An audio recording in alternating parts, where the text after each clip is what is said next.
प्रभू तू एक मर्डर केलेला रॅपर आहेस. आमच्यासाठी मर्डर म्हणजे किरकोळ आहे, चिमणीला मारल्यासारखं. मी संजय सोबत काम केलं होतं, चॉपरमधनं एंट्री होती आमची.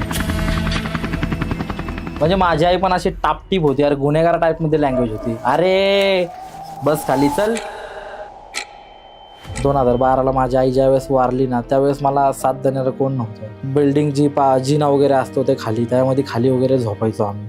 मला शिव्या देतात ना बहिणीवरून, ज्यावेळेस मला अजून एक गुरु वाटतो. रघु कसा होतास तू, म्हणजे कसा झालाय, कुठे गेलं ते गोड पोरग. जेव्हा आई वडिलांची इज्जत करतो त्यातच भेटतो मला सम्मान. करतो वरती मान, तुला हाणायची तर काना खाली हान.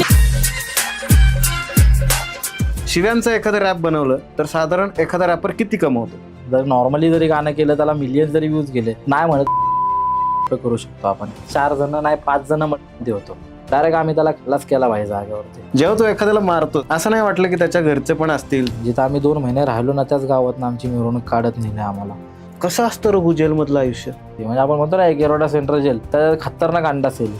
इन सबको छोड़ दो और पोत्या को अंडा सेल में डाल दो. आणि त्यांचं काहीच गुन्हा नसतं, ते बळच येतात, राडतात. कितीतरी दिवस भिंतीला धरतात, राडतात. आई बापासोबत मित्र येतात, म्हणतात ते भाऊ ही अशी बाराक आणि तो पण संडास घे बकेट आणि बस तिथंच. केळच नाही वाटत? कसलं का, तिथंच जेव ना भाई, हिचं संडास तिथंच जेव. मग अजून माणूस बिघडतो तिकडं. एका मोठ्या रॅपरला का नडला होतास ते सांग. अजून पण बोलतो, उगाच मला घावला बिवला ना कोणता आवडीमध्ये, कुठला पण रॅपर असू दे, आणि तुला 6-7 महिन्यामध्ये अजून एक बातमी मोठी कळायलाच. तुला कधी असं वाटलं की तुझा एखाद दिवस एन्काउंटर होईल?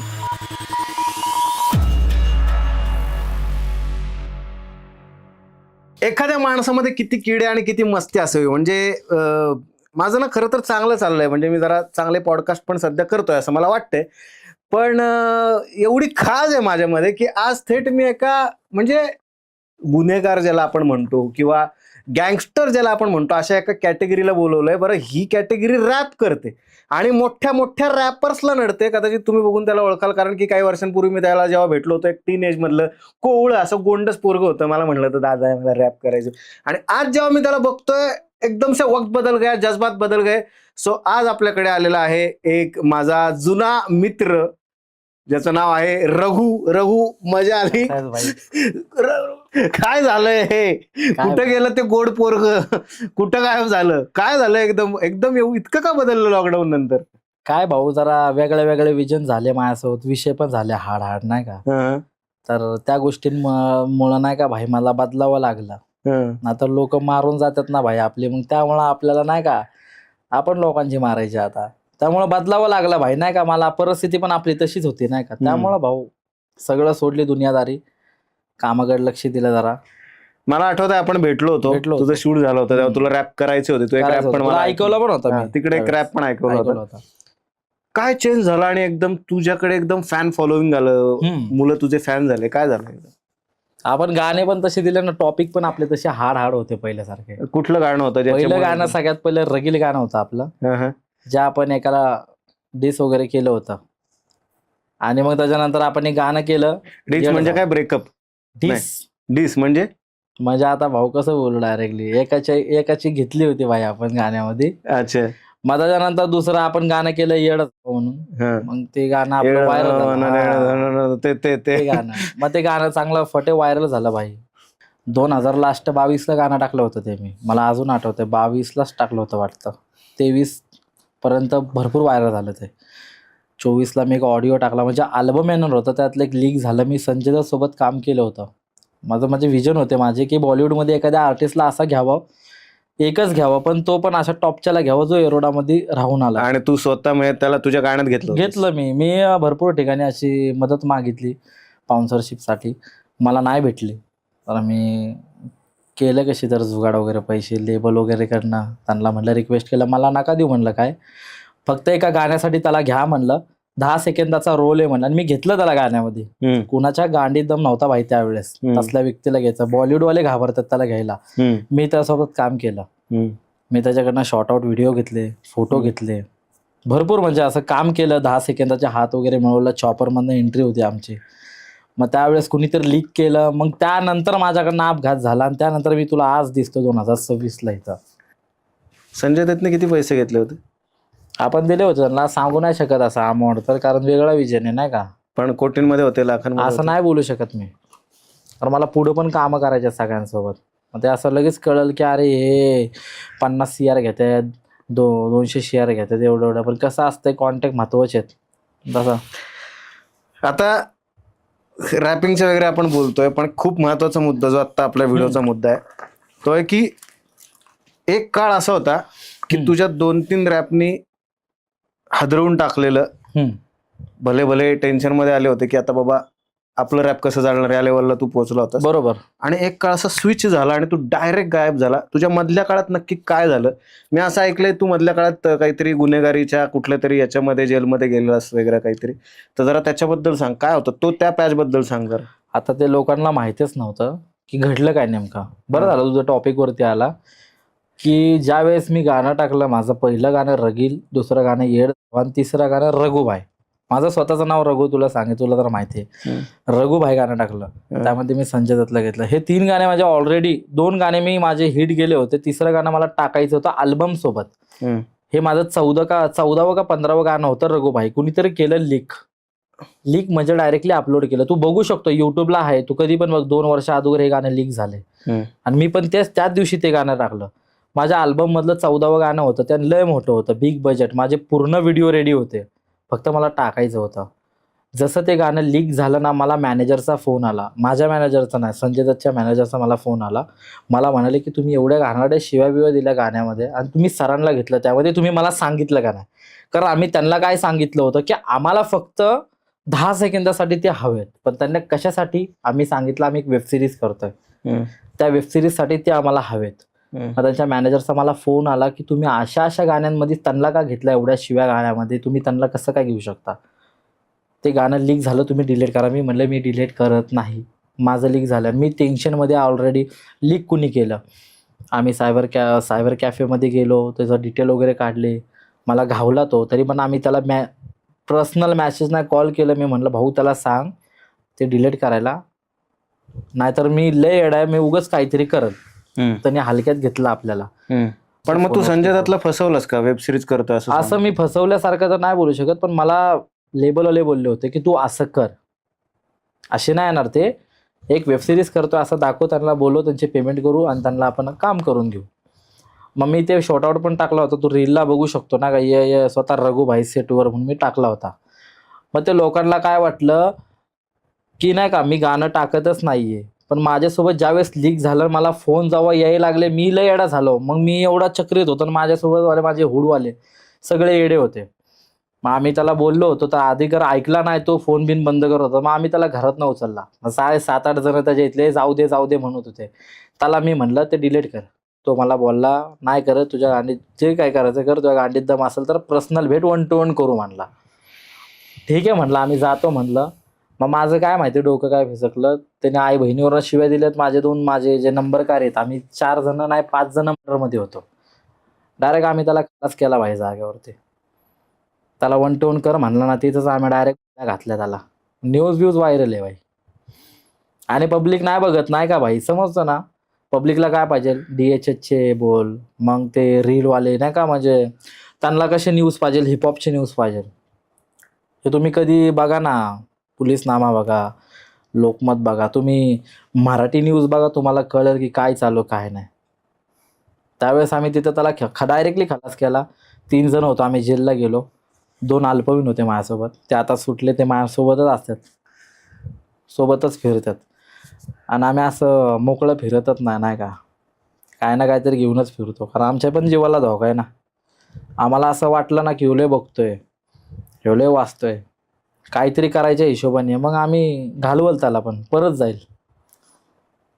कारण आज भाई माझ्यासाठी तर जेलच मंदिर झालंय, कारण 2 वर्ष काढलेत मी तिथं. रघु, तू एक मर्डर केलेला रॅपर आहेस. एवढी 7-8 जण गेली तरी पण त्या मुलांनी डिलीट का नाही केलं गाणं? नाही केलं, ऐकलं नाही. गांडीला मस्ती होती, मारायचं होतं, मारलं मग त्याला आम्ही. आता आम्हाला काय वाटतच नाही आम्हाला. आमच्यासाठी म्हणजे किरकोळ आहे, चिमणीला मारल्यासारखं. गेला मग तो. मला वाटतं 2024 मध्ये घडली ही घटना. 2026ला तुला भेट दिली डायरेक्ट इथं येऊन. 2 अंडर एज मुलांचं आयुष्य खराब केलं रघु तू, असं वाटलं तुला? कारण ते माझ्यासोबत होते, त्यांना नव्हतं माहिती नाही गोष्टी घडणाऱ्या, आणि भाऊपर्यंत आल्यावर ते थोडे ऐकणार आहेत. आपल्याला दर्जाच असे देतात ना ते लोक, कारण त्यांना माहिती आहे आपण त्यांच्यासाठी काय केलंय. मग त्यांनी विचार नाही केला मागं पुढं, त्याने एवढाच विचार केला याला नीट समजून सांगितलं तरी ऐकला नाही. आम्ही जेव्हा निघून गेलो ना तिकडनं, तेव्हा विचार केला होता त्या बाबतीत, त्याला नीट समजून सांगायचं जाताना. ज्यावेळेस परत आलो रिटर्न, तर मला आहे ना 4-5 जण बोलले जास्तच बोलते ह्याच्या चला आपण मारून बघू पुढच्या पुढं. ढाईढुईमध्ये झाली आमची, म्हणजे चल बघू ह्याच्या आई त्या टाईममध्ये ज्यावेळेस झाले. मग त्याच्यानंतर आता मला कोणाची भीती नाहीये.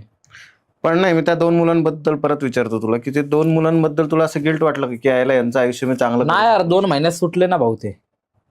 एवढं काय त्यांच्यासाठी गुन्हा थोडी आहे त्यांना.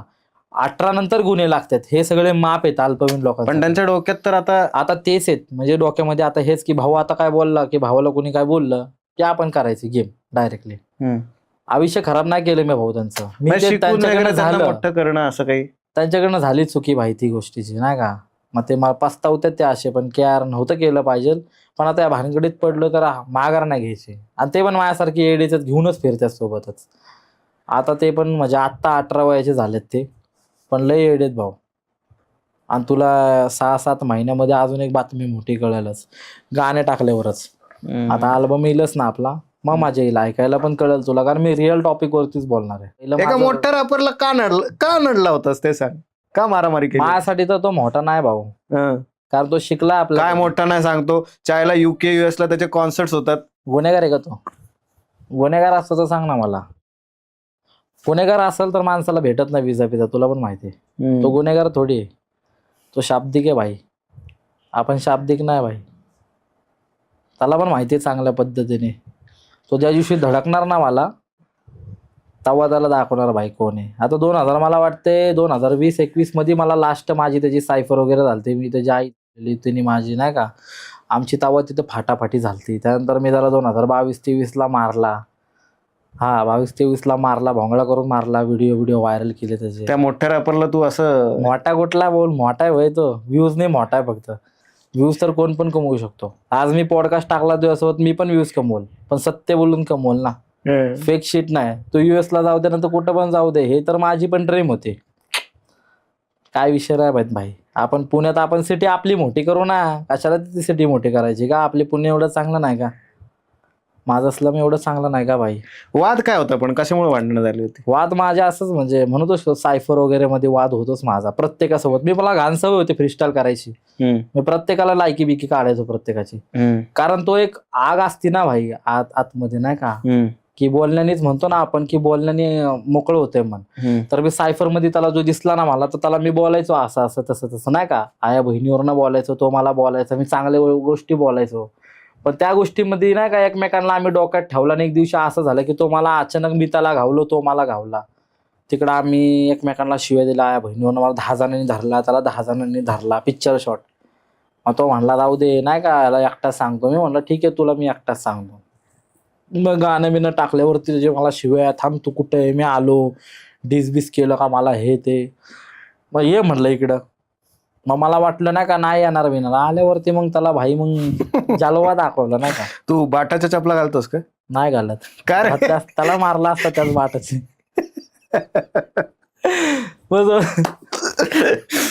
ओके. मग त्याच्यानंतर समजतं ना, मग व्हिडिओ वगैरे व्हायरल झाले 2022-23 मध्ये. मग त्याच्यानंतर तो आपल्या नादीला ना लागला. गाण्यामध्ये बोलतो कुत्र्यासारखा, ओरडतो नुसता, हे केलं ते कर, गरमागरमीत वाजल्याने बंद पडले. आम्ही गरमागरमीत वाजलो तर बंद पडतील साऊंड, ठेवतो धाकात मीच चांगल्यांना गुरमीत राहून. मग आम्ही कधीच गरमागरमीत वाजत नाही भाई. आम्ही वेळ संधी बघून घाव देतो बरोबर खोड्यावरती. कुठे आहेस राहिला तू? कुठे होता? राहिला पहिल्यापासून अप्परला ना, आता पण अप्पर मध्येच राहिला. अप्पर म्हणजे एक आमचं एक ठिकाण आहे, जसं की अप्पर इंद्रानगर. असं नाही की म्हणजे अप्पर म्हणजे वरती नाही, अप्पर म्हणजे माझं केहरी आहे. अख्खा स्लम लोक आहेत तिथं. स्लम एरिया आहे सगळं पूर्ण. रॅपर लोक अशी स्लम एरियातनच काय येतात? कारण परिस्थिती घडवते ना भाऊ त्यांना तिथं. खायला बिलं नसेल घरात, काय गोष्टी नसेल घरात, गरिबीची जागा तीच आहे भाई नाही का. उपाशी मारणार नाही तिकडं पण लोक, कधीच नाही मारणार. कारण तिकडं विचार करणारे लय जण आहेत. भले आपल्या घरात जरी नसेल ना तर लोक देतात नाही का खायला. हम्म. तर बाळा उपाशी नको झोपो. तिकडनंच आम्ही घडलोय भाऊ, तिकडनंच आलो आम्ही आणि तिकडनंच लास्टपर्यंत आम्ही ती एरिया कधीच सोडणार नाही. मेलो तरी सोडणार नाही. एखाद्या स्लम एरियात राहण्याची मजा काय असते? मजा काय म्हणजे लय मस्ती वगैरे करतो आम्ही. म्हणजे समज ना आता दिवाळी वगैरे आली तर किती सण जोरात होतो. त्याच्यानंतर मग रंगपंचमी आली तर किती सण जोरात होतो. हे सोसायटीमध्ये नाही होऊ शकत. आपण प्रत्येकाच्या घरात थोडी जाऊ शकतो कलर लावायला. स्लम मध्ये जाऊ शकतो ना. काकू म्हण, आजी म्हण, मावशी म्हण, ताई म्हण, दीदी म्हण, प्रत्येकाच्या म्हणजे तिथली मजाच वेगळी आहे भाऊ नाही का. ती शब्दात पण मी तुला सांगू शकत नाही. एखादा किस्सा सांग स्लम एरियातला, बरोबर असे किस्से आहेत माझे भाई. एक असा की ज्याच्यामुळे तुझ्या आठवणी ताज्या होतील, रडायला येईल असं काहीतरी सांग. आता ते माझा एक किस्सा आहे भाऊ नाही का. मी तुला गाण्याबद्दल सांगाल. 2020 मध्ये ते गाणं मी जे केलं होतं त्याचं पहिलं गाणं रगील गाणं. तर आमचं शूट चालू होतं, वस्तीमध्ये चालू होतं आणि पहिलं गाणं होतं. आता माझ्याकडे पोरं वगैरे, आता तुला जर माहिती आहे आम्ही स्लम मध्ये राहतो तर पोरं तसेच येणार. सगळे एडे वाकडे नाही का, तसे टोपी बिपी घालून तसे सगळे आले होते. तर आम्ही शूट वगैरे करत होतो आणि तिथलं आमच्या इथं कसं आहे की एरिया वाईज आहे. म्हणजे 1 नंबर गल्ली, 2 नंबर गल्ली, 3 नंबर गल्ली नाही का. तर त्यावेळेस आमचं शूट चालू होतं. तर तिथल्या माणसाने आमचं होतं एक सीन होता आमचा की पळत पळत येतो एक जण, म्हणतो की भाऊ भाऊ तो आलाय. रगील गाणं आणि प्लस येड हवा हे आपण त्याच वस्तीत केलं गाणं शूट. तिथंच आला पळत पळत, भाऊ भाऊ तो आलाय. तर त्यावेळेस आमचं शूट चालताना एकाने कंप्लेंट दिली आमच्या नावाने. मग आम्ही एवढे येडे की आम्हाला जशी कंप्लेंट दिली ना तरी आम्ही शूट करत होतो तिकडं. तसे आम्ही शूट वगैरे आमचं झालं. पोलिस आले, आम्हाला थांबवलं. काय करताय म्हणलं सर गाणं. कुणाला विचारून केलं तुम्ही? परमिशन आहे, बसा गाडीत म्हणले. आमच्यासाठी किस्सा आहे तो. आम्ही गाडीमध्ये बसलो, सगळेजण गेलो, 14-15 जण. आम्हाला एवढा मारला ना की आम्हाला म्हणले ह्याच्यानंतर परत तुम्ही जर का अशा गाणे वगैरे केले आणि वस्ती लोकांना त्रास दिला तर बघा मग. मग किस्सा असा झाला. आमचा किस्सा हा होता. त्यानंतर आम्ही हो सर म्हणून बाहेर आलो. आमच्या गांडीला किती मस्ती. आम्ही दुसऱ्या दिवशी परत तिथं शूटमध्ये परत तिकडं शूट केलं आम्ही पूर्ण गाणं. आज ते यूट्यूबला 12 मिलियनला गाणं आहे. लेडीजला पण सोडलं नव्हतं पोलिसांनी. त्या गाण्यामध्ये होते, त्यांना पण असे म्हणले की मारतात पोलीस म्हणजे काय करतात? काय म्हणजे की तुम्ही कशामुळे केलं ते, तिकडे करायची का तुम्ही हा नाही, मला गाणं. प्रॉपर मारण्याचा किस्सा ऐकायचा आहे. म्हणजे कारण की कसं आहे की आम्ही फक्त मूवीज वगैरे मध्ये बघतो. पण मेरी रिअलिटी आवाज सुनो म्हणजे पट्ट्यावरती नाव असते. काय परत काय? मेरी आवाज सुनो हा.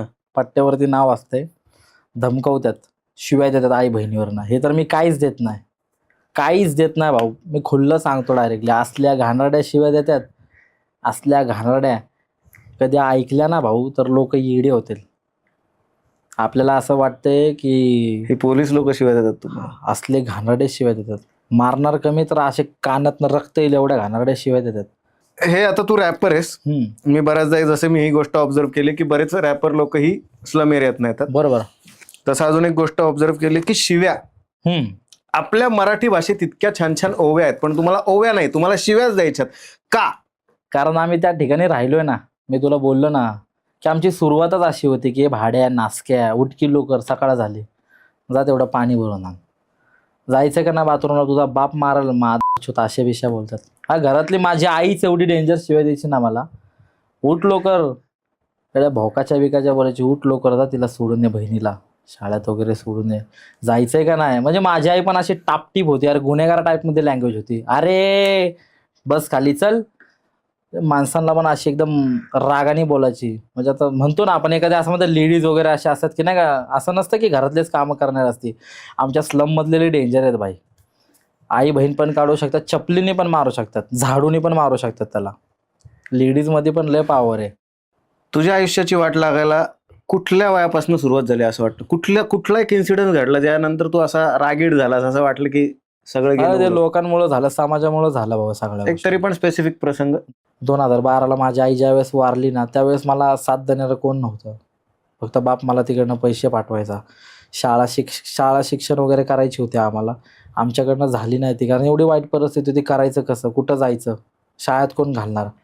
कारण मम्मीने शाळेत नव्हतं घातलं त्यावेळेस आम्हाला. अरे एवढी वाईट परिस्थिती होती त्यावेळेस. आपण म्हणू शकतो मी एखाद्या झोपडपट्टीत नव्हतं राहिलं. एक हातगाडी असते ना आपल्या, हातगाडी नाहीतर एखादी बिल्डिंगची ती बिल्डिंग जी जिना वगैरे असतो ते खाली, त्यामध्ये खाली वगैरे झोपायचो आम्ही. एवढे वाईट दिवस काढलेत की आज आम्हाला नाही का, म्हणजे एवढं आता रडायला येते भाऊ नाही का. म्हणजे ह्याच्यावर नको मला असं वाटतं हे टॉपिक नाही का.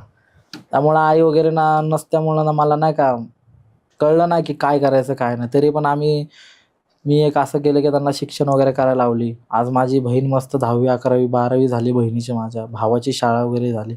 आम्ही सगळे शिकलोय भाऊ आता.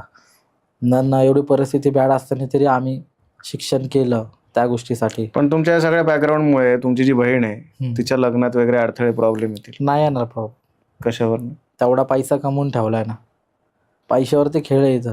रिलेशन नको बघू तू, पैसे बघ भाई. आज सध्या आजकाल आपण कुणाला पण घेऊ शकतो विकत एवढा पैसा दिल्यावरती.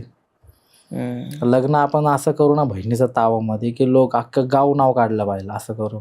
शेवटचा कधी रडलायस? आई वारल्यानंतरच आहे, कारण बाप वारल्यानंतर. नंतर अजून कोणासाठी रडलो नाही, कारण भाऊ जेलला गेला त्यानंतर. कोण समजून घेणारं कोण नाही ना, असा विषय. त्यामुळं मला आता नाही का भाई त्या गोष्टीवरती बोलायचं नाही. प्रेम पाहिजे आयुष्यात. हा, फक्त प्रेम कुठलं पाहिजे भाऊ? मला माझ्या भावाचं प्रेम पाहिजे, मला माझ्या बहिणीचं प्रेम पाहिजे. आता माझी करता धरता माझी बहीण आहे, सगळं माझी बहीणच करते आता. आईसारखी काळजी घेते भाई. मायाळू येईल. भले 4 गोष्टी तिला टोमणे मारल्या ना तरी ती मला जेवायचं अर्धी. स्वतः उपाशी राहील नाही का, म्हणून ये बाबा पहिले तू जेव. 4 लोकांचा विचार कर. 10 मित्र जरी आले ना माझ्या घरातले तर स्वतः उपाशी झोपल, पण आम्हाला जेवायला चालला सगळ्यांना. मला शिव्या देतात ना बहिणीवरून ज्यावेळेस, मला अजून एक खून करू वाटतो. तू म्हणतो ना की तुला कसं वाटतंय, मग बहिणीवरनं शिवी दिली ना मग खून करू वाटतं. मग आईला दिल्यासारखं होती ना शिवी. हे गोफ वगैरे घालणं गरजेचं आहे? हे भाईगिरी टाईपमध्ये गाणे करतो तर दिगावा तर केला. हे सोनंच आहे. ओरिजिनल. एवढा पैसा कुठून येतो रॅप मधनं? गाण्यांमधनं. किती एक रॅप जेव्हा तू बनवतोस ज्यात शिव्या असतात, शिव्यांचं एखादं रॅप बनवलं तर साधारण एखादा रॅपर किती कमवतो? आता बघ प्रत्येक तसं नाही की शिवावरच गाणे, आम्ही चांगले पण गाणे करू शकतो. कम ऑन शिव्यांचे रॅप जास्त चालतात हे म्हणजे जग जाहीर आहे. तसं नाही रे भाऊ. म्हणजे कसं असतं माहिती का, प्रत्येकाची वेगळी वेगळी चॉईस असते. आज माझी चॉईस मी बदलू शकतो स्वतःला पण, आणि ती हाय वेळ माझ्याकडे मी बदलू शकतो, पण लोकांना तेच ऐकायचंय माझ्याकडनं, तर मी काय करू शकत नाही त्या गोष्टीला. पण एखाद्या रॅप मधनं साधारण एखादा व्यक्ती किती कमवू शकतो, किती पैसा मिळतो? एक पर गाणं, आता समज की मी आता एक गाणं वगैरे केलं, जर नॉर्मली जरी गाणं केलं त्याला मिलियन्स जरी व्ह्यूज गेले, नाही म्हणत तर 80-90 हजार रुपये करू शकतो आपण. फक्त मिलियनचं बोलतोय आम्ही तुला. मला त्यावेळेस पडायचं स्टार्टिंगला, मला युट्यूब कडनं नाही म्हणलं तर 90 लाख रुपये फक्त युट्यूब कडनं पडलं. 90 लाख? नाही 90,000. 90,000 आणि लाख रुपये मला युट्यूब कडनं पडलं पर मंथ. आणि डिस्ट्रीब्युशनवरनं मला 3 लाखाचे 4 लाखाचे चेक बिग भेटले, कारण आपलं तेवढं व्हायरल झालं होतं. लिस्नर भरपूर आहेत माझे. लिस्नर बघ तू, नाही म्हटलं तर माझे आता मिलियनच्या वर लिस्नर आहेत माझे. बरोबर होतो आपण. रघु, खरं सांग, किती काय झालं तरी तू एक माणूस आहेस. ते तर आहेच. जेव्हा आपण मर्डर करतो एखाद्याचा खून करतो, काय वाटतं? कारण की जी आपलं पब्लिक बघतंय ना, त्यांनी फक्त हे मूवीज वगैरे मध्ये बघितलंय, पण जो करतोय त्याची अवस्था काय होते, आणि ज्याचा खून झालाय त्याच्या घरच्यांची किंवा तुझ्याही घरच्यांची अवस्था काय असते त्यावेळेस? काय नाही, त्यावेळेस मला राग बिग आला, त्यामुळे झालं आमच्याकडनं. आम्ही 5 जण होतो, 2 जण अल्पवयीन होते. केल्यानंतर आम्ही 2-2.5 महिने झोपलो नाही नीट नाटकं. आम्ही फरार होतो पहिले. आमच्या घरच्यांना महाराष्ट्राच्या बाहेर गेलो? बाहेर म्हणजे आम्ही असं समज की एक ठिकाण होता, तिथं खेड्या गावात जाऊन लपलो होतो आम्ही घाबरून. पण महाराष्ट्राच्या बाहेर का पुण्याच्या बाहेर? बाहेर, इथंच महाराष्ट्राच्याच बाहेर. एवढं नाही, खेड्या गावात म्हणजे महाराष्ट्रामध्येच लपलो होतो. 2-2.5 महिने आम्हाला झोप नव्हती, कारण तेच आठवत होतं ना आमच्या समोर. त्या आम्ही घाबरलो. वास्तव पिक्चर रे, सेम भाऊ. कारण आम्ही इन्स्पायर कुठं नाही, आपण तिकडनंच आहेत की. त्यासल्या मूवीला बघून आपण त्याला मोठा केला. त्या माणसाला काय विचारायचं म्हणत, मग घाबरायचं माणूस की आपल्या घरी काय होईल, आपल्याला घरी आई बहीण आहे, त्यांनी तिकडं काय केलं असेल का, ते घरी घुसले असेल का, आपल्या भावाला त्रास देतात का, फोन करू का घरी, ट्रॅक होईल फोन, नको, कोणतर आपला जीव घेईल, कोणतरी आलंय. मग असे धाकात राहायचो आम्ही, घाबरायचो. आम्हाला बाहेर जायचं म्हणून तर आम्ही 4 वेळा विचार करायचो. आम्ही 5 जणांमध्ये आम्ही अशी येडे झालो होतो. 2 महिने ज्या वेळेस आपण एखाद्या घरात राहतो, आपल्याला असं जेवण देतात ना जेल सारखं, जेव कडी लावली, लॉक लावला, वरचं लॉक लावलं, बसलो. एखादा मोबाईल वापरतो, मोबाईल नको वापरू, नेट बंद कर, ट्रॅक होईल फोन. भीती, धाक, एवढं घाबरणंपणा, एवढा सिरियस. या 2-3 महिन्यात जगण्याचे पैसे कुठून आले? आम्हाला पुरवणारे होते ना 2-3 जण, सगळ्या गोष्टी पुरवायच्या घरातल्या घरात. आपली दोस्ती यारी कमी होती का, गाणे पण व्हायरल होते, आणि त्यावेळेस आपण जिथं राहिलो तिथं कुणाला कळू दिलं नाही. त्या काळामधला सगळ्यात भयंकर प्रसंग सांग ना, जेव्हा तुला अवघड झालं होतं? अवघड म्हणजे आम्हाला तिथनं त्याच गावातनं आमची मिरवणूक काढली. कळलं ना म्हणजे तुला, त्याच गावातनं आमची मिरवणूक काढली.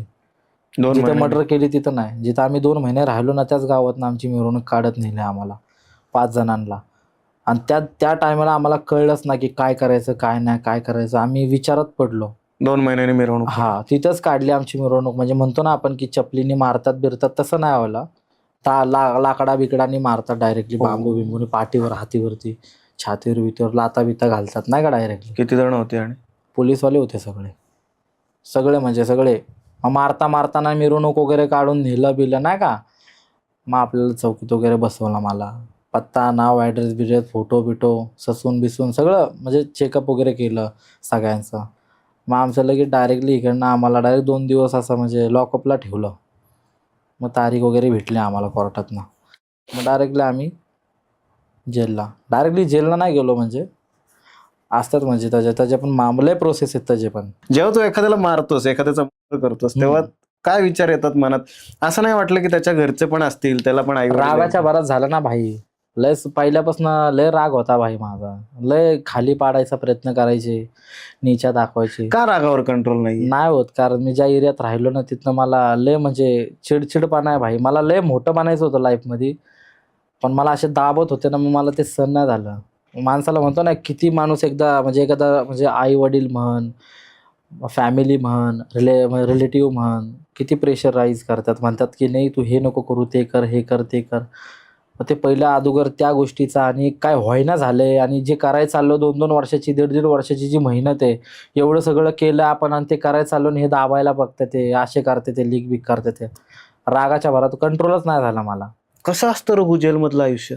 आता ह्या टॉपिकवर आला ना तू जेलमध्ये नीट आहे का आता जसं की बघ मी तुला म्हटलं की स्टार्टिंगला ज्या वेळेस मला मिरवणूक वगैरे काढली आपला तो टॉपिक आला, त्यानंतर मला मी म्हणलं तुला 2 दिवस मला ह्याच्यात ठेवलं, लॉकअपला ठेवलं. त्यानंतर माझा चेकअप वगैरे झाला, ससूनला घेऊन जातात.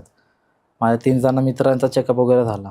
काय करतात चेकअप मध्ये? चेकअप करतात की काय तुला प्रॉब्लेम आहे का, आजार बिजार आहे का. मग तारीख भेटते, तारीख मागतात अजून, म्हणतात अजून द्या, आमचे फक्त दिवस वाढवायचे अजून, तारीख द्या म्हणतात, त्याला वाढवून घेतात. पण पोलिसांवरती नसते हे सगळं, जजवरती असते.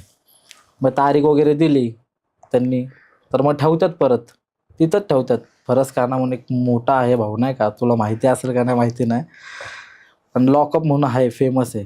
मग दगडूशेठच्या मागे आपल्या. मग 2-3 दिवस तिथं ठेवतात. मग त्याच्यानंतर एंट्री होती आपली. एंट्रीला पण लय खतरनाक एंट्री होती. चुव्वा कट देतं डायरेक्टली, केस बिस बारीक एकदम, एवढीचे केस ठेवतात डोक्याला. चुहा कट? हा. माणूस कधी शिकतो? ज्यावेळेस आफ्टरला झोपतो, त्याची तेव्हा लायकी कळते माणसाची. हे जेल आणि आफ्टर काय असतं? आफ्टर म्हणजे जेलच्या नंतरचा किस्सा, जो बाबा वगैरे घेऊन जातो, मी तुला म्हणलं केस वगैरे कब्बी करतात. म्हणजे आपल्याला चादर वगैरे, पाटी वगैरे, कपडे वगैरे, प्लेट वगैरे हे सगळं देतात आपल्याला.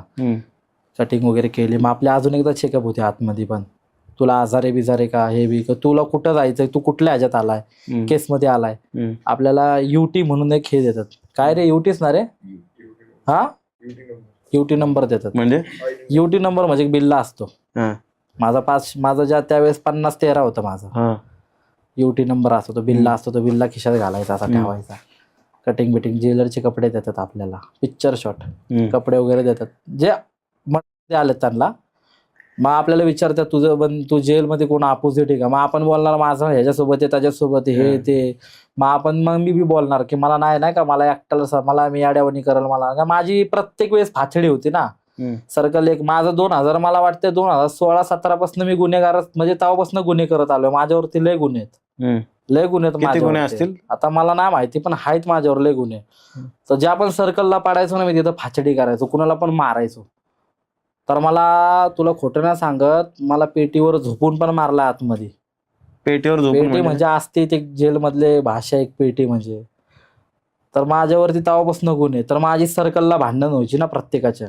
मग मला तिथं अपोजिट असायचा माझा, प्रत्येक सर्कलला 1, 2, 3 मध्ये अपोजिट. तसं त्याच्यामध्ये पण वेगळे 1 नंबर सर्कलला 6 बाराकी असतात. एक नंबर बाराक, 2 नंबर बाराक अशा टाईपमध्ये, 2 नंबर सर्कलला 6 बाराक अशा टाईपमध्ये. तर प्रत्येक ठिकाणी भांडण व्हायची माझी. मग मी म्हणून म्हणलं नाही का मला नाही होणार, मग त्यांनी मला डायरेक्टली सुरक्षाला टाकला होता. सुरक्षा भाई 1 नंबर. जेलमध्ये तू किती वर्ष राहिलास? 2 वर्ष राहिलो पूर्ण. जेलमधली सगळ्यात घाणेरडी गोष्ट, घाणेरडी आठवण की? मी ते सांगितलं ना, लायकी मला तिथंच कळली ज्यावेळेस आम्ही आफ्टरला झोपलो कैची. असे तुझं पाय माझ्या डोक्यापाशी, माझे पाय तुझ्या डोक्यापाशी. एक अख्खी रात्र अशी काढली. त्यावेळेस कळालं की काय, जसं दिवस 2 दिवस 3 दिवस असे पण काढू शकतो. आता तू गुन्हेगार आहे, नवीन नवीन आलाय तू आता, नाही का? मला माहिती आहे की तू कुठल्या केसमध्ये आलाय. आता मी मर्डरमध्ये आलो, मला माहिती आहे तू गुन्हेगार आहे. तू नॉर्मल केसमध्ये आलाय, मला माहिती आहे तू 7-8 दिवसात जाशील. मग तुला 2 आट्टी 4 बोट, त्या जागेत तुला झोपायचं आहे. जसा एक माणूस कमी होईल तुझे 1 आट्टा वाढणार. जसे 4 आहेत ना, मग 6 होणार, मग 8 होणार, असे 8 वाढणार, म्हणजे जागा होत जाणार तुला.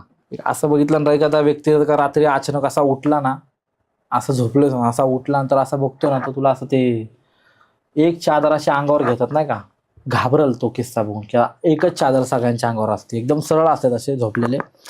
एकच चादर असते जी सुरुवात 1 पासून तर ते एंड पर्यंत, म्हणजे आपण म्हणू शकतो एक अशी भिंत पण नाही म्हणू शकतो, असं होतं येवाला. मग तिथं दिवस काढणार, जो पहिला दिवस काढतो ना तिथंच कळते तिथं आपली लायकी काय आणि काय नाही. तिथं दिवस काढला ना भाई, जो दिवस तिथं काढतो ना तो लय शहाणा बनतो. किती खोलीचं काय डायमेंड की किती, कशी असते ती खोली, किती लहान असते काय असते? मोठी असते भरपूर. लय आरोपी लय तिथं. आरोपी आपल्याला वाटतं आपण फक्त ही लाईफ बघतोय, जेलची लाईफ बघायला लय लय अवघड लाईफ आहे भाई ती. एखाद्या आरोपीचा किस्सा सांग ना मला, की तिकडे त्यांनी तुला सांगितलं आणि तुझे. एक किस्सा माझ्यासोबत झाला होता भाऊ, एक किस्सा तुला आवडेल ऐकायला. जेलमधला? आम्ही आहे ना ग्रुपमध्ये असं नाही काय गप्पा शप्पा मारत होतो, तर माझे नंबरकारी होते ना, म्हणजे जे आहे होते आतमध्ये 2-3 जण आहेत, नाव नाही घेणार, ते यायला लागले, अजून आले नाही बाहेर ते. मोठे नाव आहेत. हा. तर आम्ही एक ग्रुप होता आणि ग्रुपमध्ये आमचे ना कंपनीवाले होते, इकडले तिकडले लय मोठे कंपनीवाले होते. आम्ही सगळे बसलो होतो. तर आम्हाला माहीतच नव्हतं की आमच्याकडे ना, माझ्या 2 नंबरकारी आहे ना, आम्हाला माहीतच नव्हतं की त्यांच्याकडं अशा काय गोष्टी आहेत आतमध्ये. कैची बिची होती त्यांच्याकडं, सुई होती त्यांच्याकडं, आणि डायरेक्टली बाप लोक आतमध्ये आले अचानक. नाही राऊंडला येतो ना आपण 4:30-5, आम्ही कॅरम खेळत होतो आणि गप्पा मारत होतो, कॅरम वगैरे खेळत होतो, पत्ते खेळत होते बाकीचे, आणि 2-3 जण डायरेक्ट बाबा लोक आले आतमध्ये, घुसले इकडे तिकडे बघायला लागले आम्हाला. काय रे कुठे, इकडे उठा सगळे बघतोय, चेकअप करायला लागले. एकाकडे घावली ना सुई आणि एकाकडे घावली कैची. ह्या गोष्टी बंद आहेत तिथं. एवढा मारला ना त्यांना, बाप रे बाप. माझ्यासाठी हे असे किस्से आहेत भाई, की जेलमध्ये अशा गोष्टी पण होतात. ह्या गोष्टी आल्या कुठनं तो विचार केला होता मी एवढा विचार केला कुठनं आल्या असतील त्यांच्याकडे ह्या गोष्टी. अरे चमचा पण मानायची तिथं, चमचा नाही भाई. प्लेट कशी अशी आपण लग्नाची प्लेट कशी असते जेवायची, तसली प्लेट आहे तिथं. चमचा आला कुठनं त्यांच्याकडे, चमचा होता त्यांच्याकडं तो 3 अंकीचा चमचा. कैची सुई कुठनं आली, मर्डर होतात ना त्याच्याने, वारबीर होतो असा. मग तिथं पण केस लागते. एखादा कोण भांडण करायला लागला, एखादा भाई असेल चांगला, एखाद्याला कानठाळी मारली की नाव होतं ना तिकडं मजबूत. आणि तिथं सगळे भाईजी बोलव, भाईजी बसा क्या आवाजावं बोलतात. अरे तुला कोणच बोलत नाही. जेलमध्ये कोणाची मैत्री झाली आणि तुला असं वाटलं हा माणूस चांगला आहे, जेलमध्ये नव्हता पाहिजे? हो ते बाहेर लय मोठे लोक आहेत भाऊ, ते नाव नाही घेणार मी, पण लय नाही पण असा एखादा माणूस की अनोळखी आहे तुझ्यासाठी, पण त्याला भेटून असं वाटलं अरे आज जेलमध्ये नव्हता पाहिजे, चांगला माणूस आहे. असे भरपूर लोक येतात भाऊ असे. आपण म्हणतो ना बिनभरडी भाई, बळच येतात नाही का. म्हणजे एका तू गुन्हा करतोय आणि तू उगाच नाव घेतोय ह्याचं नाही का, ह्याचं नाव घेतो, दोघांचं नाव घेतो, आतमध्ये घेतो त्यांना दोघांना, आणि त्यांचं काहीच गुन्हा नसतं आणि ते बळच येतात राडतात. कितीतरी दिवस भिंतीला धरतात, राडतात, आई बापासोबत मित्र येतात, म्हणतात ते भाऊ माझं काम कर ना, माझ्या घरच्यांना सांग ना. असे भरपूर लोक येतात भाऊ, बिनभरडीले येतात. आता प्रत्येकाला थोडे आपण विचारत बसू शकतो भाई, आपण आपला दाराला तिकडे वेगळाच असतो, त्यांचं कुठं रणगाणं ऐकत बसायचं, एवढा वेळ थोडे आपल्याकडं. एवढं लक्ष देत नव्हतं मी आतमध्ये. जेलमधलं हायजीन कसं असतं, म्हणजे संडास बाथरूम कसं असतं, जेवण लय अँटिक असते भाई. काही दरवाजे नसतात, असे लाईनीशीर असतात सगळे.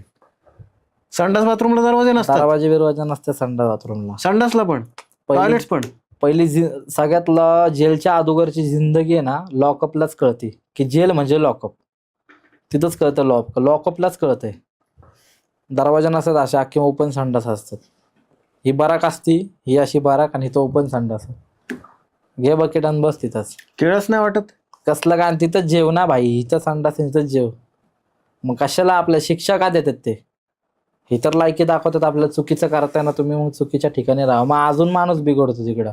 ह्यांना काय वाटतं सुधारतो, अशी जिंदगी दाखवल्यावर तुम्ही मग माणूस सुधरल का?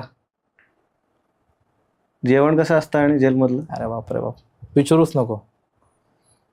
लय खतरनाक. मसूरची डाळ फेमस. भात तर अरे बापरे बाप. आणि चपात्या तर अशा भुसा निघतो डायरेक्टली. एक चपाती घेतली आणि अशी झटकली ना, असा भुस्सा निघतो डायरेक्टली. एवढा एवढा तर भुस्सा निघला माझ्या चपात्यामध्ये. 3 चपात्या, वरण भात. याच अशीच भाई नाही का, समजतं ना आपल्यावरती की आपल्याला जर का चवदार पाहिजे असेल काय. आणि सगळ्यात जास्त फेमस आहे भाऊ पैसे. तिथं. पैसे तर आपलं कॅन्टीन वगैरे असेल ना, मग आपण मॅनेज करू शकतो. बस बाकी जास्त तर तिथं फेमस जसं की शेव चिवडा असतं ना, शेव ते म्हण. त्याच्यानंतर लसूणची चटणी असते, मग त्याच्यानंतर शेजवान चटणी. ही आपली फक्त फेवरेट. म्हणजे आपण त्या जेवण आपण ते घ्यायचं आणि आपल्याला जी मनी ऑर्डर आणली पडली असते ना आपल्या अकाउंटला, ते फक्त मागवायचं, जा रे ते घेऊन ये. तो घेऊन येणार. जेलमधला असा एखादा पदार्थ की जो असं वाटतं की परत जेलमध्ये जाऊन खायचा आहे? तिथला म्हणजे भाई एकदम भजी. आहा, जेलमधल्या भाज्या भारी भजी असतात. लय वाढली. काही याच्यानंतर लोकं- चांगल्या गुन्हेगारांना माहिती नाही का, अंजनी बघल ना त्याला कळलंच भाई. भजी भाई असला बनवतो ना तो दादा. मी त्याला दादा म्हणायचो. दादा पाठवा, अख्ख्या टोळीला पाठवायचा तो आमच्या. आज एवढे हंडे असायचे ना, त्याला म्हणा दादा पाठवा. असली बनवायचा ना भजी, बाप रे बाप. बटाटा भजी म्हण, मिरची भजी, कसला बनवायचा भाई. तिथली भजी म्हणजे आणि वडा खतरनाक. काय खातो इथले पुण्यातले, काहीच नाही. वडा पण असला ना, मस्त पाऊस पडतोय, हा. जेलमध्ये रघु बस, बसलाय आणि बस, भजी. बस. अरे लय भाऊ, मी किती पाऊस बघितले, किती पावसाळे बघितले, किती उन्हाळे बघितले आतमध्ये, मलाच माहिती आहे भाई. तो कुणी नाही. मला असं वाटतं की जेलला आहे ना, साध्या माणसांनी नाही जावं, गुन्हेगार लोकांसाठीच आहे. आणि ज्यांनी कापलंय ना तेच टिकू शकतात तिथं.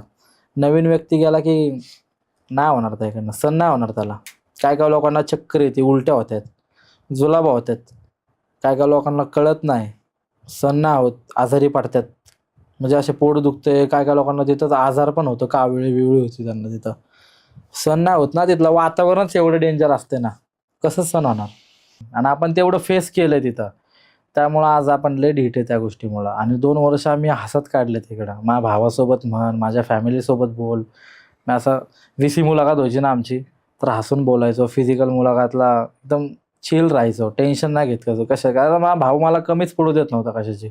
आणि कोण नाही करत भाऊ, सरकारी नोकरी असते ना सगळ्यांना, कोण कुणासाठी करत नाही. पण आपण केलं त्यांच्यासाठी. आणि ज्यावेळेस आपली वारे आले त्यावेळेस सगळं महागारी सरकलं. तर मी मित्र ओळखून घेतले तिथल्या तिथं. मी म्हटलं भाई, आलो तर फक्त भावासाठी बाहेर, त्यानंतर कुणासाठी नाही. मग आज मी माझ्या भावाचं सगळं वैयक्तिक काम करतो. वकीलपासून तर सगळं जाणं येणं, काय असेल त्याची मनी ऑर्डर असेल, त्याचं बेल असेल, काय असेल सगळं मी करतो आता. तर जेल वर्ग पण त्याचा आत्ताच केला आम्ही झटपटमध्ये. तो पण आता येरवडा हा, जेलमध्ये. तो पण येरवडा सेंट्रल जेलमध्ये. हे येरवडा जेल काय नक्की आतून कसं आहे? आतून लय भारी आहे भाई, एक नंबर. आपण फक्त ऐकतो नाव. ज्यावेळेस आतमध्ये जातो ना माणूस, गुन्हेगारासाठी ते ओके. जे नवीन नवीन व्यक्ती त्यांच्यासाठी नाही भाई. येरवड्यामध्ये राहिलास तू, येरवडा जेलमध्ये राहिलाय. हा, सगळ्यात घाणेरडी शिक्षा कुठली आहे तिकडं? सगळ्यात घाणेरडी जर का फाचडी केली, कुणाला मारहाण केली, कधी कोणावरती तिथं 307 करायचा प्रयत्न केला, काय घावलं विवलं, अंडा सेलला टाकतात. हे काय असतं अंडा सेल? अंडा सेल म्हणजे एक असं रूम असते, एक बराक असते अशी की तिथं कोण नसते, अख्खा अंधार असतो तिथं. मग तिथं 15-15 दिवस म्हणजे जेवायचं तिथंच, बाथरूम पण तिथं, सगळं तिथंच करायचं. असे ढकलतात, कुत्र्याला जेवण कसे देतो आपण तसे ढकलतात, खा आणि तिथं राहा. माणूस येडा होतो, लाईट बीट काय नसते, अख्खं बंद असते. 15 दिवसांतर काढला ना माणूस येडा होतो, आजारी बिजारी पडतो, कळत नाही. आणि त्यात मी राहिलोय अंडा सेल मध्ये राहिलास तू? राहिलोय ए, मी. आता एक मिनिट व्यवस्थित मला सांग काय घडलं होतं? काय मी तुला feeling बोललो होतं ना की माझी फाचडी व्हायची कुणासोबत पण, कुठले पण भाई लोक यायचे नाही का, टोळीतले इकडले तिकडले असल, 5-6 जण यायचे, 6-7 जण यायचे असे. काय काय लोक जरा चांगले बोलायचे, काय काय अरे तुरे बोलायचे, तर आपलं आवडत नव्हतं, कारण आपण काय असंच नव्हतं गेलो ना तिथं. तर मग अंडा सेल मधलं तुझी काय? काय ते फाचडी झाली होती माझी, डायरेक्ट मारहाण झाली डायरेक्टली नाही का एकाला सोबत, मग धराधरी झाली. मग माझ्या 3-4 जणांनी डायरेक्ट मारहाण. आणि कुणामुळे झाली? मला आणि त्याला समोर थांबवला. कुणामुळे झाली? ह्याच्यामुळे झाली. मला अंडा सेलला टाकला, त्याला पण अंडा सेलला टाकला. मला 15-16 दिवस मी आतमध्ये होतो अंडा सेलला. काय असतात? तेच म्हणलं ना तुला, एक रूम असते, बंद असतात, लाईटी बिटी काय नसतात, जेवण खाल्लं देतात. आणि चर्चा होती तिथं अंडा सेलला गेल्यावर, एवढी घाण चर्चा होती ना, जेवढी जेलला नाही तेवढी चर्चा होती. म्हणजे आपण म्हणतो ना एक येरवडा सेंट्रल जेल, तर खतरनाक अंडा सेल आहे. या सगळ्या गोष्टी मी माझ्या फेस केल्यात भाई लाईफमध्ये. आणि मी आज कुठल्या मुकामावर आहे मला स्वतःला माहिती आहे. आणि ह्याच्या पुढं पण मी असंच राहणार नाही का. आणि कधी परत मी विचार नाही केला कधी जेलला जायचं, पण खाजून अवदान आणली तर 100% जाणार. कारण ते मंदिर आहे भाई आपलं.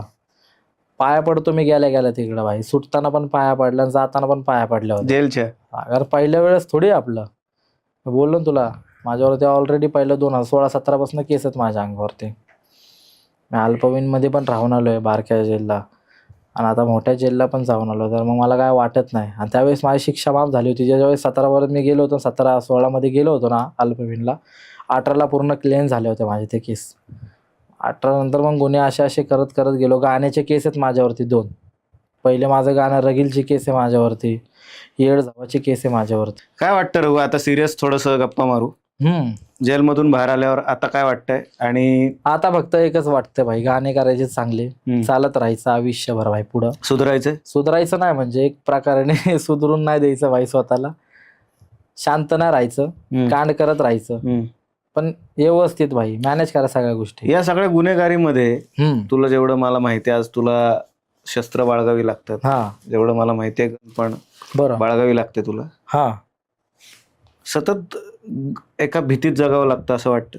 हा ना भाई, मग भीतीत जगतो ना आम्ही. आता पण जगतो भीतीमध्ये. आता तुझ्या इथनं गेलो, कोण मला धडकलं, कोण काय मला बोललं, मी उगच काढल, उगच गोळ्या झाडल नाही का. उगच माझ्या नंतर चला मी वापस गेलो तर करिअर नसल माझं ना, असेल डायरेक्टली करिअर. मी काहीतरी कुटाणा बिटाणा केला, उगं मला दिवस काढावा लागला आतमध्ये.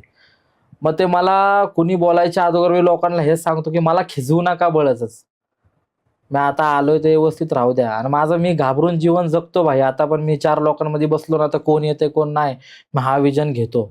एखादी गाडी जरी गेली ना तर 4 वेळा बघतो गाडीवर कोण आहे, नंबर प्लेट बघतो, MH12ची आहे का, MH16, MH18 म्हणजे 04 म्हणा, असे कुठले दिसले ना गावाकडे नंबर प्लेट, मी दपकतो तिकडं. मग तो यायच्या अगोदरच मी म्हणतोय आलाय कोणतरी कार्यकर्ता बघतोय म्हणून. बघा समजतं ना. म्हणजे मी झाडाच्या अगोदर 4 जण घालते ना, मी घेऊन सतत फिरतो भाई. अजून पण बोलतो, ओपन बोलतो. उगाच मला घावला बिवला ना कोणता आवडीमध्ये, कुठला पण रॅपर असू दे, गुन्हेगारीचे गाणे केले ना माझ्यासमोर घावला, मी त्याला पहिला विचार बाहेर कुठला गुन्हा आहे तुझ्या अंगावरती, मला पहिला दाखव कुठला गुन्हा आहे तुझ्यावर, कुठल्या चौकीत होता, कुठल्या लॉकअप होता, जेलला होता का तू, दाखव. पहिलं मी त्याला विचार कुठल्या जेलला होता तू, कुठल्या सर्कलला होता, कुठल्या बाराकीत होता, ते पण विचार मी त्याला. पहिला क्लिअर करा म्हणाल. गुन्हेगारीचे गाणे करायच्या 4 वेळा विचार करा, मग पण होऊ शकते तुमची, जशी माझ्या मित्राची झाली. तो पण माझा चांगला मित्र होता, क्रेक हेड म्हणून. तो पण अशा टाईपमध्येच मेला. गुन्हेगारी करत नव्हता, शाब्दिक कलाकार होता तो, केस नव्हते अंगावरती. असेच काहीतरी गुन्हेगारीचे गाणे केले. आज नातेवाईकांमध्येच किस्सा घडला त्याचा. प्रामाणिक पण घडला असता. थोड्या दिवसामध्ये जर का त्याने अजून गुन्हेगारीचे गाणे केले असते, ढाईढुई केली असती, पब्लिकला शिव्या गाळ्या केल्या असती, त्याची मर्डर झाली असती. बरं झालं कुठल्या रॅपरने नाही टाकला त्याला मारून. समजते ना. म्हणजे तो माझा मित्र होता, मला बोलताना वाईट वाटतं त्या गोष्टीचं. अरे माझा पण जीवलक होता तो पण भाई. तुला कधी असं वाटलं की तुझा एखाद दिवस एन्काउंटर होईल? कशामुळे होईल? त्यामुळं आपण थोडे आता, आपण शाब्दिक गुन्हेगार थोडी आहे. आपण थोडी गाण्यामध्ये वचन देतोय म्हण, आपण रिअल लाईफमध्ये आपल्या जीवाला आला तर आपण करेल ना भाई. मुद्दामनी कशाला काय करणार, कोण करणार, कशाला करणार भाई माझं एन्काउंटर, कोण करणार आहे? आणि विचार येतात ना, विचार पण येत नाही मला. आपण काय थोडे क्रिमिनल थोडे, आपलं दाऊद सोबत थोडे संबंध आहेत आपले. मग का आपले तो कोण, तो सिद्धू मुसेवालाला मारणार, त्याचं नाव काय, मला नाही माहिती काय नाव आहे हा, विष्णू सोबत थोडे संबंध आहेत आपले. आपण कुणाची चाटत नाही भाई, आपण वैयक्तिक आज लाज नाही भाई आपल्याला कशाचीच. आपल्याला 4 शिव्या देऊ द्या, मागण्या शिव्या देऊ द्या, पण समोर दिले तर फाडल भाई मी, कोण पण असू दे. मग जे दिवस काढलेत आम्ही चांगले काढलेत, जिल्हा चांगलेच काढलेत. आणि माझं गाण्याचं नावच आहे भाई एरोडा रिटर्न. टॉपिक तोच आहे आपला. पहिलं गाणं आलं ना, तुम्ही बघा एरोडा रिटर्न मी काय काय बोललो. आणि मी लाईनी पण टाकल्या होत्या मध्ये पॉडकास्टला, तुला पण ऐकवल मी, तरी तू टाक नाही का. फक्त माझ्या सुट्टाईची खबर माझ्या ऑफिसला कळली, ह्यांच्या पायाखालची जमीन हादरली, ह्यांची राजकारणात चर्चा असून ह्यांची सत्ता पडली, माझी राज्यात दहशत मुख्यमंत्रीला कळली. माझ्या ताकदीचा परिचय मी देणार, हल्ली मी किरण भूमीत जाळल, जर का गेला रावणाची आरी, माझं रॉयल जगणं मला आवडत ना फाछाडी, सोड येड्याची चादरानी लाचारी, तुझ्या तर वर्दीचा माज मी तुडवतो पायाखाली, निघली गँगवरची थरार करा रस्ता खाली, चांगला पण घालत ना वाकड्यात गाडी, या भाईच्या दरबारात अटल गुन्हेगार पण बनतो संस्कारी.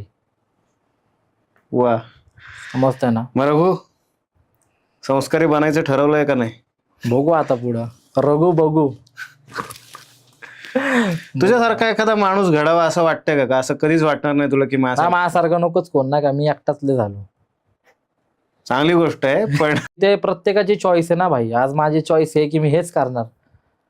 मार नाही तर मर भाई, directly do or die directly. समजतंय ना. बघू पुढच्या पुढं भाई. आज व्हाईट घातले, आज मरण. ब्लॅक घातलं की मारल मग. समजा व्हाईट कॉलर पण आहे भाई आपण, ब्लॅक कॉलर पण आहे आपले. आपण तसं वागतो, जसं कर्म तसे वागणार भाई. बघू जीवनात मरण नाही तर मारल भाई. पुढच्या पुढं बघू, एवढा विचार नाही करायचा. पण 24 महिने सेफ्टीत राहायचं, विचार करायचा भाई. इकडं तिकडं फिरताना काय करतोय काय नाही. माझं म्हणणं की मला पण घाबरा, मी पण तुम्हाला घाबरतो. कोण कुणाला पण जड जाऊ शकतं भाई, सांगता येत नाही. फक्त तयारी ठेवा तुम्ही तुमची, मी माझी तयारी ठेवतो. माझ्यापर्यंत यायच्या अगोदर विचार करा, मी पण विचार करतो तुमच्यापर्यंत यायचा. काय बदलणार आहेस आता आयुष्यामध्ये? कुठल्या गोष्टीत ज्या आता आयुष्यात नकोत? आता काय नकोय मला, मित्र नकोयत मला. खरं म्हणजे मला भाव पाहिजे, तर माझ्या सख्या भावासारखे भाव पाहिजे मला. 5-6 जण आहेत माझ्याकडे व्यवस्थित, आणि त्यांनी आपल्यासाठी जीव द्यायला तयार आहेत. ते लय झाले भाई, नाही का. मग ते लोक मला लांब पाहिजे. मला फायद्यापुरते नाते नाही पाहिजे भाई. पैसा आला, कार आली म्हण, घर घेतलं म्हण स्वतःचं मी, तर लगेच साठासाठीवाले नाही पाहिजे मला लांब पाहिजे नाते, जेन्युइन पाहिजेत, एकदम सिरियस वाले, की त्यावेळेस माझ्यासोबत होतं, आज पण माझ्यासोबत आहे. बाळा ते विचारते, ते माझा भाऊ म्हणतोय मावशी विचारत होती तुला, मामा विचारत होता तुला, काका विचारत होता तुला. ठीक आहे, ते आपलेच होते, ते विचारत होते ना, ठीक आहे. ते पाहिजे मला आता, बाकी कोणी नको मला आता. मला भाऊ एकटा लय झाला मला. गुन्हेगारी सोडायची? सोडली तशी तर गुन्हेगारी, पण खिजवले तर परत गुन्हेगार बनावं लागेल. मग काला बिला सोडावं लागेल मला स्वतःची टोळी निर्माण करावं लागेल. मग डी कंपनी म्हणून मला असं वाटतंय, डी कंपनी खोलली पाहिजे. मग काय करणार आता पुढे? फ्युचर काय काय गाणी आणणार? काय आता करणार? गाणी कमर्शियल म्हण, असे म्हण, सायलेंट म्हण. त्यानंतर भाऊ चांगले, म्हणजे आपले चांगले गाणे पण करणार आहे मी आता. झालेत म्हणजे माझे ऑलरेडी रेडी आहेत. शिवायची गाणी? नाही तसे नाही. प्रत्येक टॉपिक वेगळा आहे माझा. मी जॉनर चेंज केलाय स्वतःचा. बघू आता, प्रत्येकाला जशी आवड आहे तशी गाणे देणार. काय निवडशील, गुन्हेगारी का कलाकारी? दोन्ही मिक्स. एकच निवडायचं? नाही, पण ऑप्शन रॅपिड फायरच आहे. माझा ऑप्शन तेच आहे, दोन्ही मिक्स करायचं आपल्याला. पण तरी पण त्यात पण प्रायोरिटी तुला एक चूज करायची. त्यासाठी मग मी तयारीच करून आलोय ना. मग आतमध्ये ज्या वेळेस मी इथं होतो त्यावेळेस 25-30 गाणे रेडी होते. आतमध्ये गेले तर आता 30-35 गाणे रेडी करून आलो. सगळे एकत्रच करून घ्यायचे, जायच्या अगोदरी जरी असं वाटलं. प्रायोरिटी कशाला आहे, गुन्हेगारीला का कलाकारीला? दोन्हीकडे आहे माझी. एकच निवडायचं नाही, मला तोच चॉईस आहे ना माझी. मग मी कलाकार बनलो तर गुन्हेगारी सोडावं लागेल, गुन्हेगार बनलो तर कलाकारी सोडावं लागेल. मग मी दोन्ही नाही सोडू शकत. दोन्ही गोष्टीत जीव अडकलाय माझा. जे लोक हा पॉडकास्ट बघतायत त्यांना काही पर्सनल सजेशन देशील का तू? वैयक्तिक सजेशन आयुष्य जगण्यासाठी. सजेशन देईल ना भाई, की भाई नाही का, तुम्ही तुमच्या फॅमिलीची काळजी घ्या, आई वडिलांकडे लक्ष द्या, सोडून जाऊ नका त्यांना. लहानाचं मोठं केलंय त्यांनी, जसं बोलतात तसं ऐका त्यांचं. लग्न बिग्न करा, लेकरं करा, चांगलं शिक्षण करा त्यांचं. बस आई बाबांना खुश ठेवा, समाधान, बस. त्या गुन्हेगारीत ना काही असं नाही सांगणार मी. त्यांच्यावर ते घडले की ते घडतीलच ना भाई. मी सांगणारे काय होणार? जग सांगतंय, मला सांगत होतं लोक नको करू. मी लोकांचं नाही ऐकलं, ते काय घंटा माझा ऐकणार आहे? कोण कोणासाठी नाही ऐकत भाई. आता ते प्रत्येकाची चॉईस आहे भाई. माझ्या आयुष्यातला हा खूप ब्लंट पॉडकास्ट होता. मला माहित नाही की या माणसातले कुठले गुण घ्यायचे कुठले नाही. त्याची पर्सनॅलिटी वेगळी आहे, माझी पर्सनॅलिटी वेगळी आहे. हा पॉडकास्ट याच्यासाठी पण आहे की आयुष्यात काय नाही करायचं. हा पॉडकास्ट याच्यासाठी पण आहे की आयुष्यात काय निवडायचं. हा पॉडकास्ट याच्यासाठी पण आहे की तुमच्या आयुष्याची चॉईस तुमच्या हातात असते, पण तुम्ही त्याचं काय करता हे पूर्णपणे तुम्हीच ठरवत असता. जसं की रघु म्हणाला की नाही सुटली गुन्हेगारी, त्याने खूप जणांनी प्रयत्न केला की तू याच्यात पडू नको, पण त्याकडनं नाही सुटली. पण त्याच्यामुळे जो ते आज जगतोय ते त्याला निभावणं आहे. त्याला आज जर का भीतीत जगायची वेळ आली तर त्याला ते जगावंच लागणार आहे. त्याच्याकडे त्याच्यासाठी पर्याय नाही. मला माहित नाही तू किती शांत झोपतोस किती नाही, पण ह्या पॉडकास्टातनं मी एक नक्की सांगेन की जेव्हा कधी आपण एखादं गाणं ऐकतो, एखादा विषय ऐकतो, आपण पटकन इन्फ्लुएन्स होतो. जेव्हा आपण इन्फ्लुएन्स होतो तेव्हा त्या माणसाला ॲज इट इज कॉपी करून होत नसतं, कारण की तुमची स्वतःची एक पर्सनॅलिटी असते आणि प्रत्येकाची ती वेगळी असते. कोणी चुकीचं कोणी बरोबर असं नसतं. पण या गोष्टीतनं, या रघुच्या गोष्टीतनं मला एक गोष्ट नक्की कळली, ते म्हणजे की तुमचं आयुष्य जगत असताना तुम्ही दुसऱ्याच्या आयुष्यात बोटं नाही न घालत आहेत, याची काळजी मात्र आपण नक्की घ्यावी. रघु, हे सगळं सांगून मला एवढंच वाटतं की तू आज इकडे आलास, आणि मला असं वाटतं मी इतक्या फोर्सफुली तुला विचारत होतो तरी सुद्धा तू तुझ्या मतांवर खूप ठाम राहिलास. बस मला असं वाटतं की मला कधीतरी पर्सनली तो रघु बघायला आवडेल, ज्याचं मी ज्याच्याबरोबर मी शूट केलं होतं. आठवण लुकडा, आठवण. किडकिडीत एकदम छान गोंडस असं पोरगं होतं ते. त्याला भेटायला मला परत आवडेल, आणि माझी आयुष्यभर एक मित्र म्हणून हीच इच्छा राहील की तुझ्या आयुष्यात परत एकदा तो नॅचरलनेस यावा, तर काय म्हणतात, तो असा उथळपणा यावा, निवांतपणा यावा, हा. आणि तो रघु कधीतरी तू तुझ्या आयुष्यात परत त्या रघुकडे बघावंस, मधलं सगळं बाजूला काढून. कारण की तुझे ज्या परिस्थितीत आलायस त्याच्यानंतर ते अवघड आहे, पण ऍटलिस्ट मला असं वाटतं कधीतरी छान रघुचं लग्न झालंय, छान आता रघु शांत झाला, शांत झालं. आणि सगळ्यात महत्वाचं म्हणजे जसा जुना रघु होता एकदम हा. निवांत, मित्रांशी गप्पा डप्पा मारणारा, तसा रघु कधीतरी बघायला मिळावा, आणि त्याला फिरताना भीतीच्या वातावरणात फिरण्याची गरज लागू नये, हीच मी शुभेच्छा देईन तुला. बघू यार पुढच्या पुढं नाही का. पण मी तुझा चांगला मित्र आहे, तर मी तुला तुझ्यासाठी हेच Suggestion suggest दिलंय, करेन की तू- छान दिलं भाई, पण आता कसं आहे, की जसं लहानपणी रघु जसं होता, वागल तसं भोगल असा विषय. पण तुझ्या आयुष्यात असं घडूच नाही असं मला वाटतं. माझं पण मत आहे की नका घडू आणि मला त्या भानगडीत नका पाडू, नाही का. बस माझं हेच मत आहे. नाही, पण तू परत आणि छान वाटलं भाई तुझ्यासोबत पॉडकास्ट करून, एक नंबर भाई. म्हणजे हे आपण स्क्रिप्टेड वगैरे नाही केलं, जे आहे ते आपलं क्लिअर होतं, नाही का. टॉपिक आपले छान होते भाई, जे होतं ते क्लिअर कट, आणि मजा आली तुझ्यासोबत काम करून मला, आणि आवडेल मला. आणि जास्त आपण टाइम नाही घेते, पब्लिकला कळलं पाहिजे, आणि आपण ज्या पद्धतीने आपण सगळ्या गोष्टी क्लिअर केल्यात लोकांनी बघितलं पाहिजे पूर्ण. माझी Yes. आवड आहे, तुम्ही बघा. आणि एक पॉडकास्ट नाही भाऊच्यासोबत मी आता एकच केलं, पण गाणं सुटल्यानंतर भाऊसोबत परत भेटू आपण, जर का तुम्ही जास्त प्रेम दिलं तर. नक्की. सिरियसली हा जर का पॉडकास्ट चालला आणि तुम्हाला असं वाटलं की अजून याला काही प्रश्न विचारायचे, तर आपण परत भेटू, आपल्याला काही प्रॉब्लेम कमेंट मध्ये विचारू द्या, त्यामुळे पण तुम्ही बॅड comment कमेंट मध्ये करू नका, नाहीतर मग मला भेट द्यावा लागेल भाऊ. वेटच्या हिशोबाने भेट द्यावा लागेल. तुम्ही बॅड कमेंट नका करू, पण जर का तुम्हाला एखादी गोष्ट आवडली नाही डायरेक्टली तर तुम्ही डिरेक्टली सांगू शकता. डायरेक्टली बोला. हा, तुमची पद्धत मॅटर करेल, बरोबर. बरोबर, पर्सनल करा पण, नाही का. हा. मजा येईल. मला तेच बघायचं, मला कोण नाही बोलत भाऊ. माझा मोबाईल घे, तू चेक कर भाई, मला पर्सनल कोणच बोलत नाही. मला बॅड कमेंट सोड, हसत हा, पण. तुम्ही असं म्हणू शकता की बाबा मला नाही पटला हा माणूस, हा, काय डायरेक्टली problem? बोला. हा, तो प्रॉब्लेम नाही. त्यामुळे तुम्हाला जे वाटतं तुम्ही कमेंट्स मध्ये लिहा, आणि तुम्हाला असं वाटलं की याच्याकडून अजून जास्त गोष्टी इन्साइट्स ऐकून घ्यायच्यात, तर आपण बरोबर. त्या सुद्धा घेऊ. मला माहित नाही हा पॉडकास्ट किती चालेल, कसं चालेल वगैरे, माझा ऑडियन्स थोडंसं वेगळं पडतं, पण जर का ह्याही ऑडियन्सनी बघितलं तर 100% बघणार भाई. आपल्याला शक्य आहे का, तर या कोण बघणार नाही. 100% बघणार, 100%. तर या ऑडियन्सला पण कळेल की नक्की असंही एक आयुष्य असतं, जेलमध्ये राहणाऱ्यांचं पण, कलाकारी पण जपणाऱ्यांचं. रघु, मजा आली. मला पण. बाकी ऑल द बेस्ट तुझ्या Yes, फ्युचरसाठी. yes. हे पॉडकास्ट वगैरे होत राहील, पण मी तुझ्या कायम चांगल्या फ्युचरचीच अपेक्षा करेल. बस जे जे तू काही केलंस तुझ्या आयुष्यामध्ये ते कधीच तुझ्या पुढच्या पिढीला करण्याची वेळ येऊ वेळ नये. नाही येऊ देणार. ही जबाबदारी पण तुझी आहे. एकदाच करतो ना, साम्राज्यात संपवतो सगळ्या वन टाइम. तर त्यांचं आयुष्य कायम चांगलं राहावं, हा. तुझ्या फॅमिलीचं, विशेष करून तुझ्या बहिणीचं आयुष्य चांगलं व्हावं, बरोबर. तुझ्या भावांचं आयुष्य चांगलं व्हावं, ही सदिच्छा देऊन आपण हा पॉडकास्ट इकडेच संपवूयात. संपवतो. भेटूया पुढच्या पॉडकास्टमध्ये. मजा आली. मजा आली. एकदा बाय मजा आली. बाय, टाटा. मजा आली.